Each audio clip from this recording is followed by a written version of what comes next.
आज फिर बेटा बिना कुछ खाए घर से जा रहा था तो माँ ने बेटे से कहा, बेटा थोड़ा खाना खा कर जा, 2 दिन से तूने कुछ नहीं खाया। तो बेटे ने कहा, देख मम्मी, मैंने 12वीं बोर्ड की परीक्षा के बाद सेकेंड हैंड बाइक मांगी थी और पापा ने प्रॉमिस किया था कि ज़रूर लेकर देंगे। आज मेरा आखिरी पेपर है। दीदी को कह देना कि जैसे ही मैं परीक्षा देकर बाहर आऊं तब पैसा लेकर बाहर खड़ी रहे। मेरी दोस्त की पुरानी बाइक मुझे लेनी है और हाँ, यदि दीदी वहाँ पैसा लेकर नहीं आई तो मैं घर वापस नहीं आऊँगा। एक गरीब घर में बेटे मोहन की जिद और माता पिता की लाचारी आमने सामने टकरा रही है। माँ ने कहा, बेटा तेरे पापा तुझे बाइक लेकर देने ही वाले थे, लेकिन पिछले महीने हुए एक्सीडेंट माँ अपने पूरी बात कर पाती उसके पहले मोहन बोला, मैं कुछ नहीं जानता, मुझे तो बाइक चाहिए तो चाहिए। ऐसा बोलकर मोहन अपनी मम्मी को गरीबी और लाचारी की मझधार में छोड़कर घर से बाहर निकल गया। 12वीं बोर्ड की परीक्षा के बाद भागवत सर एक अनोखी परीक्षा का आयोजन करते थे। हालांकि भागवत सर का विषय गणित था, किंतु विद्यार्थियों को जीवन का गणित भी समझाते थे और उनके सभी विद्यार्थी ये परीक्षा जरूर देने जाते थे। इस साल परीक्षा का विषय था मेरे पारिवारिक भूमिका। मोहन परीक्षा कक्ष में आकर बैठ गया। उसने मन में गांठ बांध ली कि यदि मुझे बाइक नहीं लेकर देंगे तो मैं घर नहीं जाऊंगा। भागवत सर ने क्लास में सभी को पेपर बांट दिए। पेपर में 10 प्रश्न थे और उत्तर देने के लिए 1 घंटे का समय दिया गया था। मोहन ने पहला प्रश्न पढ़ा, आपको घर में आपके पिताजी, माताजी, बहन, भाई और आप कितने घंटे काम करते हो? विस्तार में बताइए। मोहन ने तुरंत से जवाब लिखना शुरू कर दिया। पापा सुबह 6 बजे टिफिन के साथ अपनी ऑटो रिक्शा लेकर निकल जाते हैं और रात को 9 बजे वापस आते हैं। ऐसे में लगभग 15 घंटे काम करते हैं। मम्मी सुबह 4 बजे उठकर पापा का टिफिन तैयार करती है। बाद में घर का सारा काम करती है। दोपहर को सिलाई का काम करती है और सभी लोगों के सो जाने के बाद वह सोती है। लगभग रोज के 16 घंटे दीदी सुबह कॉलेज जाती है। शाम को 4 से 8 पार्ट टाइम जॉब करती है और रात को मम्मी के काम में मदद करती है। लगभग 12 से 13 घंटे। मैं सुबह 6 बजे उठता हूँ और दोपहर स्कूल से आकर खाना खाकर सो जाता हूँ। शाम को अपने दोस्तों के साथ टहलता हूँ। रात को 11 बजे तक पढ़ता हूँ, लगभग 10 घंटे। पहले सवाल के जवाब के बाद मोहन ने दूसरा प्रश्न पढ़ा, आपके घर की कुल आमदनी कितनी है? मोहन ने लिखना शुरू कर दिया। पापा की आमदनी लगभग 10,000 है। मम्मी एवं दीदी का मिलाकर 5,000 है। कुल आमदनी 15,000। प्रश्न नंबर 3 था, मोबाइल रिचार्ज प्लान। आपकी मनपसंद टीवी पर आ रही 3 सीरियल के नाम, शहर के एक सिनेमा घर का पता और अभी चल रहे मूवी का नाम बताइए। सभी प्रश्नों के जवाब आसान होने से फटाफट 2 मिनट में लिख दिए। अब था प्रश्न नंबर 4, 1 किलो आलू और भिंडी की कीमत क्या है? 1 किलो गेहूं, चावल और तेल की कीमत बताइए और जहां पर घर गेहूं पिसाने जाते हो उस आटा चक्की का पता दीजिए। मोहन को इस सवाल का जवाब नहीं, उसे समझ में आया कि हमारी दैनिक आवश्यकता ज़रूरतों की चीज़ों के बारे में तो उसे थोड़ा भी ज्ञान नहीं है। मम्मी जब भी कोई काम बताती थी तो मना कर देते थे। आज उसे समझ में आया कि बेकार की चीज़ें, मोबाइल रिचार्ज, मूवी का ज्ञान भी ज़रूरी नहीं, अपने घर के कामों की समझ होना भी बहुत ज़रूरी है। प्रश्न नंबर 5 था, आप अपने घर में भोजन को लेकर कभी तकरार या गुस्सा करते हो? तो मोहन ने सोचकर जवाब लिखा, हाँ, मुझे आलू के सिवा कोई भी सब्जी पसंद नहीं है। यदि मम्मी और कोई सब्जी बनाए तो मेरे घर में झगड़ा होता है। कई बार मैं बिना खाए खाना उठ खड़ा हो जाता हूँ।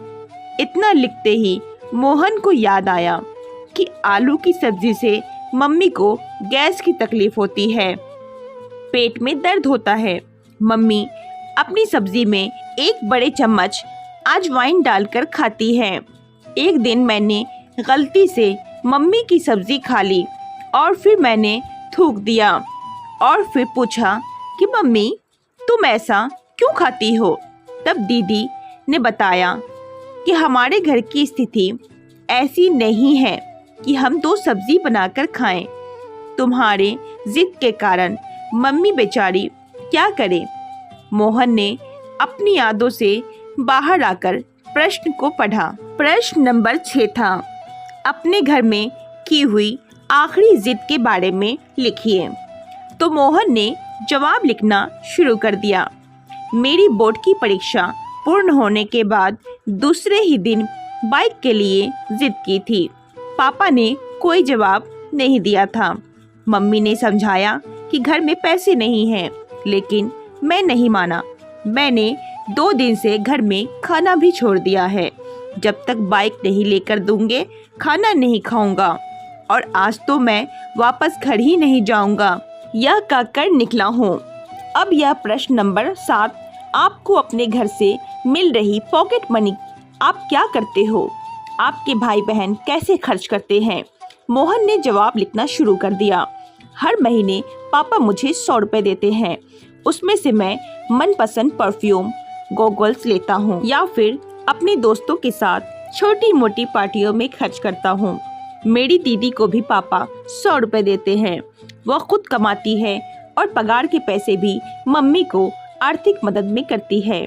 हाँ, उसको दिए गए पॉकेट मनी को वह गुल्लक में डालकर बचत करती है।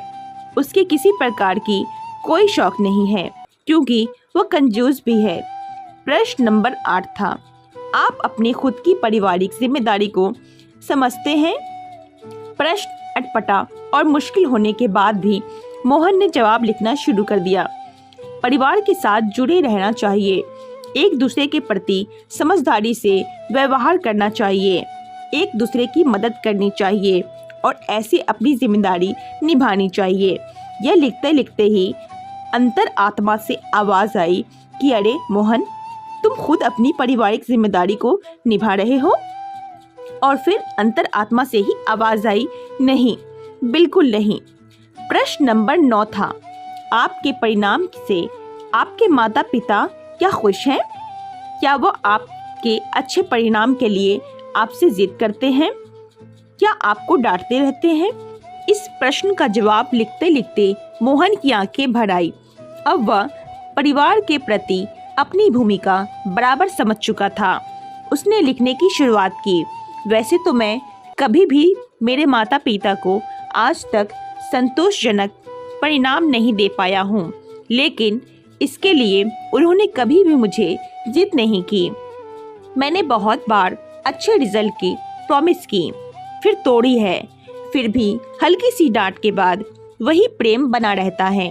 प्रश्न नंबर 10 था, पारिवारिक जीवन में असरकारक भूमिका निभाने के लिए इन छुट्टियों में आप कैसे अपने परिवार की मदद करेंगे? जवाब में मोहन की कलम चले। इससे पहले उसकी आंखों से आंसू बहने लगे और जवाब लिखने से पहले ही कलम रुक गई। बेंच के नीचे मुंह करके रोने लगा। फिर से कलम उठाई, तब भी वह कुछ न लिख पाया। 10वीं प्रश्न का जवाब दिए बगैर उसने पेपर सबमिट कर दिया और बाहर आ गया। स्कूल के दरवाजे पर दीदी को देखकर उसकी ओर दौड़ पड़ा। जैसे ही दीदी के पास पहुंचा, दीदी ने कहा, भाई जल्दी 8000, मम्मी ने कहा है कि बाइक लेकर ही घर आना। दीदी ने मोहन को पैसे पकड़ा दिए। मोहन ने पूछा, अरे कहाँ से लाई ये पैसे? दीदी ने बताया, मैंने मेरे ऑफिस से 1 महीने की सैलरी एडवांस मांग ली। मम्मी भी जहाँ काम करती है वहाँ से उधार ले लिया। और मेरी पॉकेट मनी की बचत से निकाल के लिए हैं। ऐसा कहकर तुम्हारी बाइक के पैसे की व्यवस्था तो हो गई ना। मोहन की दृष्टि पैसे की स्थिर हो गई। दीदी फिर बोली, भाई तुम मम्मी को बोलकर निकले थे ना कि पैसे नहीं दोगे तो मैं घर वापस नहीं आऊँगा। अब तुम्हें समझना चाहिए कि तुम्हारी भी घर की प्रति जिम्मेदारी है। मुझे भी बहुत शौक है, लेकिन अपने शौक के बजाय मैं अपने परिवार को ज़्यादा महत्व देती हूँ। तुम हमारे परिवार के सबसे लाडले हो, इसलिए पापा के पैर में फ्रैक्चर होने के बावजूद भी रोज़ ऑटो चलाते हैं ताकि तुम्हें बाइक दिलाने का प्रॉमिस पूरा कर सके। बाकी तुमने तो अनेक बार अपनी प्रॉमिस तोड़ी है ना।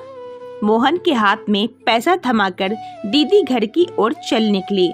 उसी समय मोहन का दोस्त वहां अपनी बाइक लेकर आ गया। अच्छे से चमका कर लाया था। दोस्त ने कहा, ले मोहन, आज से यह बाइक तुम्हारी।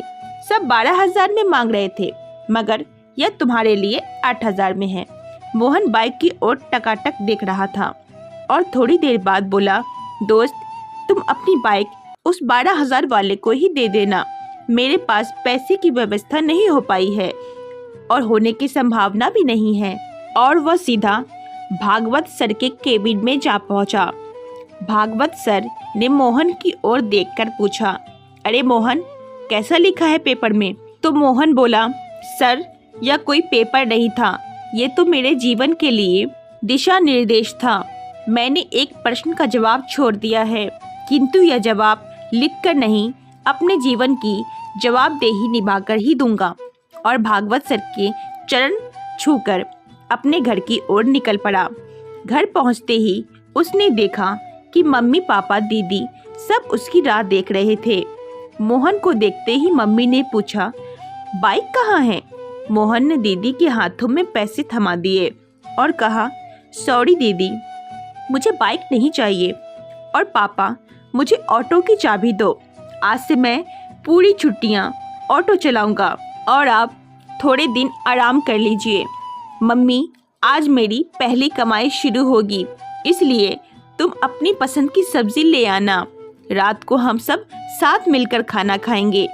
मोहन के स्वभाव में आए परिवर्तन को देखकर मम्मी ने उसको गले से लगा लिया और कहा, बेटा, सुबह जो तुम कहकर गए थे तो वो बात मैंने तुम्हारे पापा को बताई थी और इसीलिए वह दुखी हो गए, काम छोड़कर वापस घर आ गए। भले ही मुझे पेट में दर्द होता हो, लेकिन आज तो मैं तेरी पसंद की सब्जी ही बनाऊंगी। तो मोहन ने कहा, नहीं मम्मी, अब मैं समझ गया हूँ कि मेरे घर परिवार में मेरी भूमिका क्या है। मैं रात को अपनी पसंद की सब्जी ही खाऊंगा। परीक्षा में मैंने आखिरी जवाब नहीं लिखा, मैं प्रैक्टिकल करके दिखाना चाहता हूँ। और हाँ मम्मी, हम गेहूँ पिसाने कहाँ जाते हैं, आटा चक्की का नाम और पता भी मुझे दे दो। उसी समय भागवत सर ने घर में प्रवेश किया और बोले, जो जवाब तुमने लिखकर नहीं दिए थे वो प्रैक्टिकल जीवन जीकर दोगे। मोहन भागवत सर को देखकर आश्चर्यचकित हो गया और बोला, सर आप और यहाँ? तो भागवत सर बोले, मुझे मिलकर तुम चले गए। उसके बाद मैंने तुम्हारे पेपर पढ़े, इसलिए तुम्हारे घर की ओर निकल पड़ा। मैं बहुत देर से तुम्हारे अंदर आए परिवर्तन को सुन रहा था। मेरी अनोखी परीक्षा सफल रही और इस परीक्षा में तुमने पहला नंबर पाया है। ऐसा बोलकर भागवत सर ने मोहन के सिर पर हाथ रखा। मोहन ने तुरंत ही भागवत सर के पैर छुए और ऑटो रिक्शा चलाने के लिए निकल पड़ा। तो दोस्तों, आपको ये कहानी कैसी लगी? और अगर अच्छी लगी तो प्लीज़ वीडियो को लाइक करें और कमेंट करके हमें ज़रूर बताएं। और अगर चैनल पे नए हैं तो प्लीज़ चैनल को सब्सक्राइब करें। Thanks for watching.